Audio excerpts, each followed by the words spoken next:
पंचायत स्तरीय जनशुणाणी कार्यक्रम बलांगीर जिला आगलपुर ब्लॉक अधीनस्थ लुहुरा मुंडा पंचायत दिन 11 घंटारू आरंभ होई अपराह्न 2 घंटा पर्यंत पंचायत स्तरीय जनशुणाणी कार्यक्रम अनुष्ठित हो जाइछि।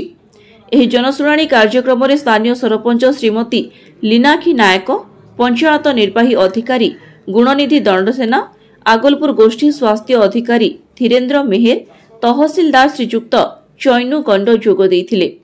तत्सहित अतिरिक्त गोष्ठी उन्नयन अधिकारी श्री रुद्रप्रताप सुना, जल व परिमल जंत्री श्री दुर्गा प्रसाद मिश्र, जंत्री श्री अरविंद महांतीଙ୍କ सह समस्त विभागर सरकारी अधिकारी उपस्थित रहिथिले।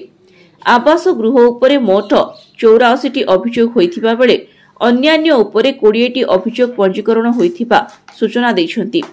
एहिपरि आजिर जनशुणाणी कार्यक्रम रे सर्वमोट 104टी दरखास्त पंजीकरण होइथिबा जणा पड़िछि। सालेफटा फांडी अधिकारी और तांको कर्मचारी माने उपस्थित रही उक्त कार्यक्रम रे शांति श्रृंखला बजाय रखिथिले। मोटामोटी भावे शिविरटी अति सुंदर भावे परिचालित होइथिला। आगलपुर संपद तांडीଙ୍କ रिपोर्ट कामयाब टीवी।